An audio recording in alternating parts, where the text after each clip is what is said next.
carcere a Treviso Andrea Vescovo, il 38enne ritenuto il complice di Riccardo Salvagno. La confessione: non ho sparato io. Minacciata e aggredita dal figlio per avere denaro, arrestato dalla Polizia di Stato di Venezia un 40enne di Mestre. Avrebbe anche minacciato di bruciarle la casa. Reati sempre più precoci e aggressivi, la giustizia sotto pressione, specie quella minorile. L'allarme lanciato dal procuratore generale presso la Corte d'Appello di Venezia, Federico Prato. A Venezia, a meno di 24 ore dall'inaugurazione dell'anno giudiziario, davanti a Nordi e Ostellari, l'allarme su organici scoperti e arretrati fuori controllo.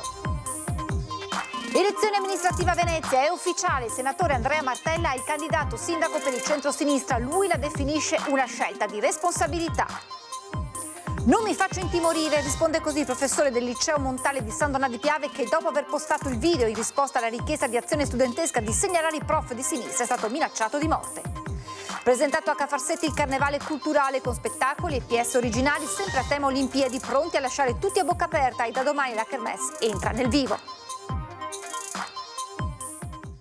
Buonasera, ben ritrovati con le notizie da Venezia e provincia. Partiamo con la cronaca e con l'omicidio Tarna. Nel secondo interrogatorio Andrea Vescovo, il 38enne di Spinea, arrestato con l'accusa di essere il complice di Salvagno, ha dichiarato di non essere stato lui a sparare. Vescovo ha dichiarato di non essere stato lui a sparare, questo lo ha dichiarato espressamente. Sul ruolo e sulla qualificazione del ruolo questo sarà oggetto di successivi accertamenti, dei contributi dichiarativi del Vescovo ed eventualmente anche del Salvagno, e poi delle valutazioni che le parti, pubblico ministero, difese e poi il giudice faranno di quello che è la dinamica e il fatto omicidiario. Secondo interrogatorio nel carcere di Treviso, dove è detenuto per Andrea Vescovo, il 38enne di Spinea, arrestato con l'accusa di essere il complice di Riccardo Salvagno, il vigile quarantenne, nell'omicidio di Sergiu Tarna la notte dello scorso 30 dicembre nelle campagne di Malcontenta. 4 ore e mezza che dovrebbero servire a chiarire molti punti di domanda, a partire proprio da chi ha sparato. Mentre Salvagno infatti avrebbe dichiarato di avere ricordi poco nitidi, Vescovo ha detto con certezza di non essere stato lui a premere il grilletto. Riservo sulla dinamica, mentre il 38enne racconta cos'è accaduto quel giorno. Niente era prevedibile, niente era ideato, niente era programmato, è una situazione che si è verificata nel momento stesso dello sparo, per cui diciamo che sembrava una giornata tra virgolette tranquilla. Quel colpo potrebbe dunque non essere stato programmato, forse Tarna era stato portato lì come spedizione punitiva poi degenerata. Sembra che Salvagno fosse poi ossessionato dal trovare il famoso video di cui però ancora non c'è traccia. Era solamente la ricerca di di informazioni relativamente a quello che è il video che Salvagno pensava esistesse. È una ricerca di informazioni che è andata avanti e non soltanto nei confronti di Sergiu nel corso di tutta la giornata. Ricordiamo che Salvagno era appartenente alle forze dell'ordine, era un componente della polizia locale, e quindi la detenzione di un'arma anche in luogo pubblico era una circostanza non soltanto legittima per quanto riguarda il Salvagno, ma era un elemento proprio per questo di non preoccupazione da parte del Vescovo. Intanto si attende l'arrivo dell'auto dalla Spagna, in cui gli investigatori sperano di trovare l'arma del delitto. A Mestre la Polizia di Stato di Venezia ha arrestato un uomo di 40 anni per maltrattamenti ai danni della madre settantenne. Secondo le indagini l'uomo avrebbe minacciato e aggredito la donna per anni per ottenere denaro. La vittima, terrorizzata, era stata costretta ad abbandonare la propria abitazione. Nonostante ciò, le vessazioni sarebbero continuate con minacce di morte e di incendiare la casa. Disposta la custodia cautelare in carcere, il procedimento è in corso e la responsabilità sarà accertata con sentenza definitiva. E adesso l'allarme lanciato dal procuratore generale presso la Corte d'Appello di Venezia, Federico Prato, che dice reati sempre più precoci e aggressivi, la giustizia sotto pressione, specie quella minorile. Tra i minori, furti, rapine, stalking e violenze sessuali. Sì, traffico stupefacenti, risse. La giustizia veneziana con il procuratore generale lancia l'allarme di fronte all'aumento dei reati commessi da minori, sempre più giovani e sempre più violenti. Non sono bravate, baby gang e bullismo mettono in crisi la giustizia, di per sé già in crisi, con il quadro aggravato dalla cronica carenza di magistrati amministrativi e risorse, spiega il procuratore Prato. In Procura Generale abbiamo il 50% di posti vacanti. Rende difficile, però noi come Procura Generale, come Procura del Distretto facciamo fronte, perché i turni vengono fatti comunque. Il sostituto procuratore, dopo essersi fatto una notte di telefonate, il giorno dopo va a farsi le direttissime. Cioè siamo sempre noi, non vengono parcheggiati i reati. Stiamo cercando di riaffrontare in maniera sistematica tutte le bancarotte. I procedimenti minorili richiedono tempi rapidi, attenzione individuale e un lavoro di rete con scuole e servizi sociali, ma l'aumento dei casi rischia di rallentare tutto ancora di più. Negli uffici giudiziari del distretto di Venezia cresce infatti il numero dei procedimenti che vedono protagonisti adolescenti coinvolti in episodi di violenza di gruppo, spesso con l'uso di coltelli o oggetti atti a offendere. Il confine tra disagio giovanile e criminalità è stato varcato, l'allarme dalla macchina della giustizia che fatica a reggere. La violenza, specie quella minorile, corre più veloce dei processi, conclude il procuratore generale. Sul fronte personale c'è per fortuna questa convenzione con la Regione Veneto per quanto riguarda il nostro distretto. È la Regione Veneto che ci ha fornito personale valido, d'accordo con il Ministero della Giustizia. Speriamo che nel lungo termine qualcosa di positivo succeda. Ci hanno promesso che entro il 27 ci saranno sufficienti concorsi per coprire tutti i posti vacanti. A San Michele al Tagliamento i carabinieri hanno eseguito una misura cautelare nei confronti di un uomo di 58 anni accusato di atti persecutori verso l'ex compagna. Il GIP di Pordenone ha disposto il divieto di avvicinamento, il divieto di comunicazione e l'applicazione del braccialetto elettronico. Le indagini sono partite dal ritrovamento di un GPS installato abusivamente sull'auto della donna. L'uomo, secondo gli inquirenti, avrebbe pedinato e controllato la vittima per mesi. A Venezia, a meno di 24 ore dall'inaugurazione dell'anno giudiziario, davanti al ministro Nordio e al sottosegretario Ostellari, l'allarme su organici scoperti e arretrati fuori controllo. La situazione è peggiorata per quanto concerne il personale amministrativo ed effettivamente è in ulteriore peggioramento.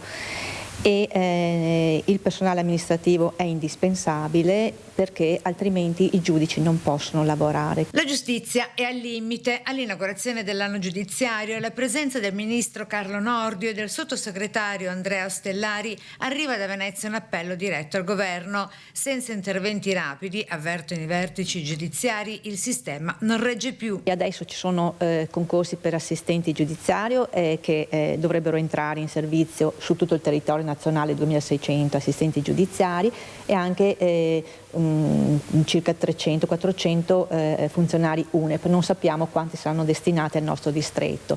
Per gli AUPP speriamo che vengano mantenuti almeno parte degli AUPP di cui disponiamo, che vengano stabilizzati, perché questo sarebbe importante, perché conoscono già gli uffici, conoscono il territorio. Nei tribunali e nelle procure del distretto le scoperture di magistrati e personale superano il 20%, mentre gli arretrati crescono sia nel penale che nel civile. I tempi dei processi si allungano e il rischio paralisi è concreto. Il grido d'allarme non a caso da Venezia, maglia nera, anzi nerissima, proprio per quanto attiene al tempo di durata dei processi. Al Tribunale di Venezia addirittura del 240%. È aumentato, sì. Segue, ma molto sotto, il capoluogo iberico. A Vicenza è aumentato del 4%, mentre Padova lo ha ridotto del 7%, Treviso del 16%. Obiettivo raggiunto invece negli altri capoluoghi provinciali. Questo è stato raggiunto in Corte d'Appello dai tribunali di Belluno, Rovigo e Verona. E sulla giustizia al voto, con anche i veneti chiamati a decidere con il referendum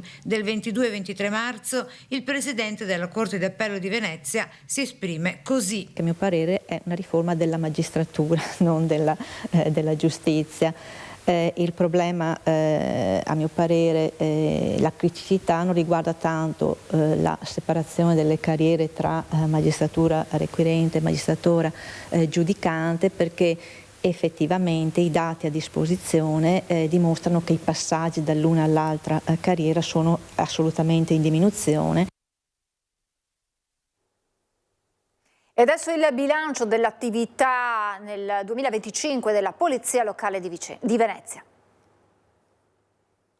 450 euro a contravvenzione, moltiplica per 60 e fai presto i conti. E se il limite di velocità in Canal Grande è 7 km all'ora, dopo c'è la tolleranza.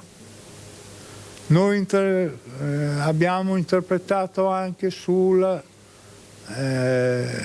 gli arrotondamenti nel modo più favorevole, ma non puoi correre a 15. Il messaggio chiaro e diretto del comandante della Polizia Locale di Venezia, Marco Agostini, al tassista acqueo che in soli 4 mesi si è visto recapitare a casa ben 60 multe pari a ben 27.000 euro di sanzioni.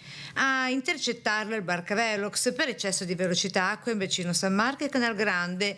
Questa è soltanto una delle 806 violazioni nell'ambito del SISA, ovvero il sistema informatico sanzionatorio acqueo di Venezia. Su strada invece in un anno raddoppiati gli incidenti mortali, 13 soltanto al Lido, oltre 170.700 i verbali per violazione al codice della strada. Tra i dati del report 2025 dell'attività effettuata dalla Polizia Locale di Venezia, 1724 le richieste dalla Polizia Investigativa Interforze per acquisire le immagini delle oltre 750 telecamere presenti nel territorio per investigazioni penali e gestite dalla Smart Control Room del Tronchetto. Vuol dire che 1700 casi gravi consumati sul territorio potranno avere una risposta anche grazie al sistema di videosorveglianza municipale, che è sicuramente tra i più evoluti sul territorio nazionale. Con un rinforzo in arrivo di altri 100 sistemi di videosorveglianza entro l'anno corrente, ecco dove verranno collocati. Sta prendendo prima di riferimento le aree un po' più problematiche, quindi tra Mestre e Marghera, centro storico Venezia, e ora c'è l'ampliamento anche nelle altre municipalità più esterne al territorio. E anche grazie alle telecamere che è stato possibile stanare i borseggiatori, 181 le denunce e 1577 i DASPO emessi, ovvero più 21% dello scorso anno. Elezione amministrativa a Venezia, è ufficiale, il senatore Andrea Martella è il candidato sindaco per il centro-sinistra. Sento una grande responsabilità e quindi affronto questa sfida con umiltà, con il rispetto per la complessità di questa città e anche con la determinazione, assieme a tutti gli alleati, le forze politiche che mi sostengono, che si possa iniziare una nuova storia e che Venezia possa essere all'altezza di quello che è stato. È ufficiale, Andrea Martella, senatore e segretario regionale del Partito Democratico, è il candidato sindaco di Venezia per il centro-sinistra. Una scelta condivisa, ha detto nel corso della conferenza stampa all'Anda di Mestre, e che lui sente come una grande responsabilità. Nel corso di questi anni c'è stata un'amministrazione, come ho cercato di dire, che ha registrato molti fallimenti e noi vogliamo cambiare rispetto a quello che c'è stato fino a qui. Nel rilanciare la necessità che Venezia acquisisca lo status di città a statuto speciale, Martella ha detto quali saranno le principali tematiche da affrontare subito, dallo spopolamento alla crisi abitativa, la sicurezza, il turismo. Questo tema dello spopolamento sarà una questione che dovremo affrontare e naturalmente per affrontarla bisogna avere delle politiche incisive che incidano sulla residenzialità, su un'altra economia che non sia solamente turistica. Per quanto riguarda la sicurezza, io voglio dire una cosa molto chiara: per noi la sicurezza è un diritto, come lo è il diritto al lavoro, come lo è il diritto alla salute.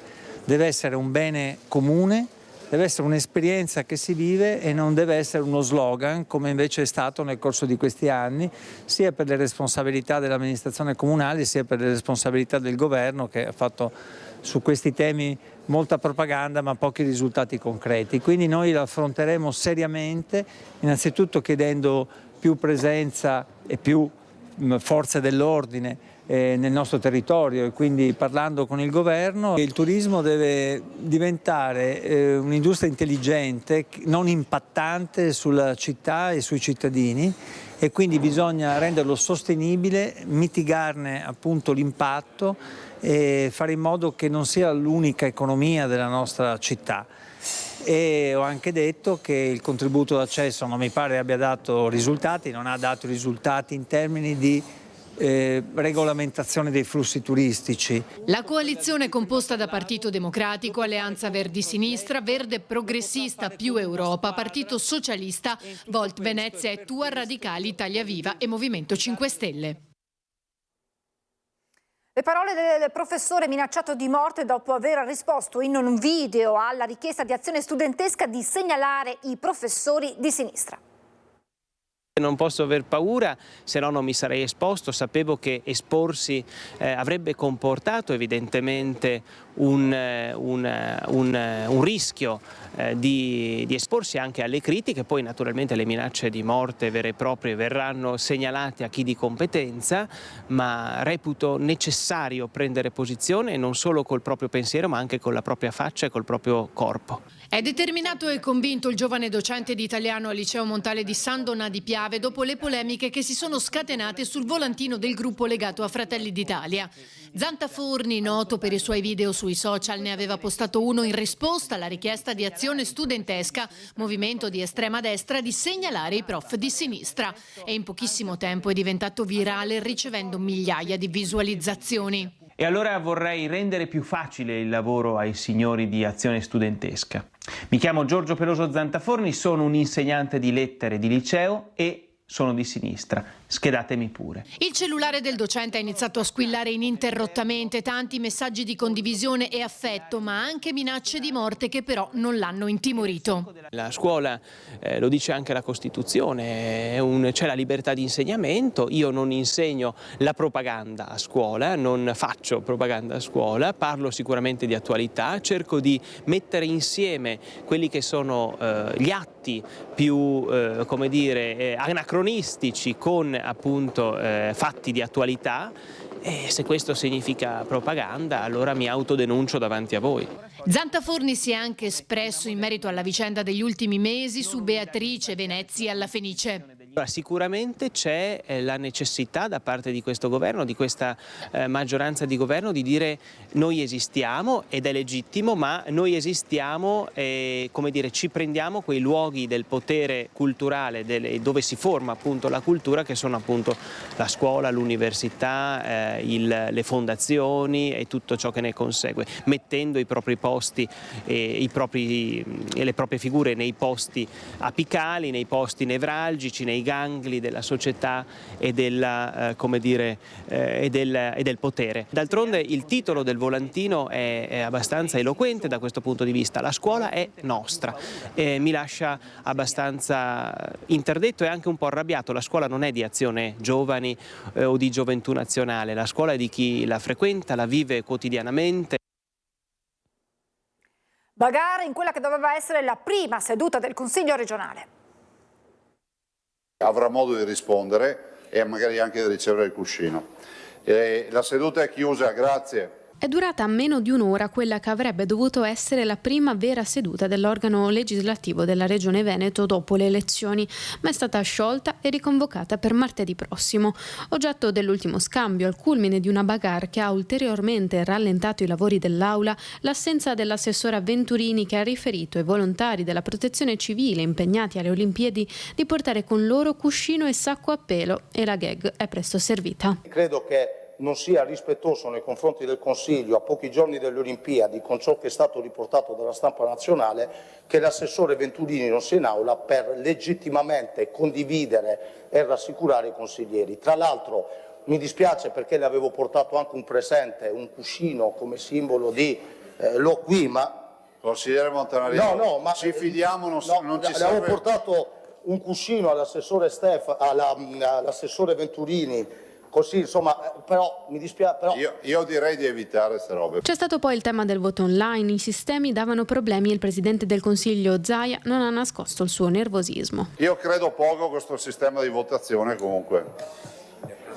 Non so chi se l'ha inventato. Risultato finale di 16 punti del giorno, appena 3 quelli affrontati in assemblea, non senza malcontenti. È vergognoso che si faccia un consiglio regionale dopo più di un mese di attesa dall'inizio dei lavori, che dura un'ora praticamente, per polemiche sterili sul funzionamento del voto elettronico, di fronte invece alle vere esigenze e priorità del Veneto. Pensiamo che il Veneto non ha ancora approvato un bilancio, quindi non sappiamo quali sono le risorse sul sociosanitario, sui trasporti e sulla casa, su tutte le altre priorità che ovviamente attendono la Regione Veneto. È una vera e propria farsa. Prima ancora di iniziare, quindi non c'entra nulla il problema che possono aver avuto i sistemi elettronici, il Presidente decide che si fanno solo 2 punti e si va via. Siamo di fronte a un Consiglio che vede Zaia che arriva e vuol stravolgere tutto per dire che lui è più bravo di quelli prima, cambia calendari, cambia giornate, cambia orari e alla fine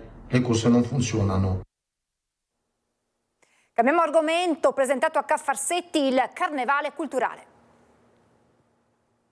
Non è un carnevale parallelo, ma un vero e proprio carnevale che approda anche nei luoghi della cultura, teatri e musei, offrendo un punto di vista al ricco programma di piazza pensato per le calli e le strade di Venezia e Mestre. Moltissimi artisti, moltissimi eventi, le istituzioni che partecipano, un evento collettivo, tutto sotto segno dell'Olimpo. Per chi ha voglia di approfondire il tema, per chi ha voglia di divertirsi, per i bambini, per i signori che non vogliono passeggiare per Venezia troppe ore, ma vogliono magari prendere un po' di caldo e trovarsi a vivere un'emozione, questo è il carnevale che fa per loro. Il programma illustrato a Ca' Farsetti richiama la mitologia greca e l'armonia tra corpo e mente, ma racconta anche molto della Venezia dei secoli passati. In occasione dei Giochi Olimpici e Paraolimpici Milano-Cortina 2026, Venezia non poteva non dare il suo grandissimo contributo. Quindi dopo il passaggio delle torce anche tutta una serie di eventi che sostanzialmente valorizzano cultura e sport, i 2 grandi pilastri sui quali erigere una società più giusta e una società che si sa anche divertire. Gli artisti locali si sono attivati per arricchire il tema con pièce originali o rivisitate,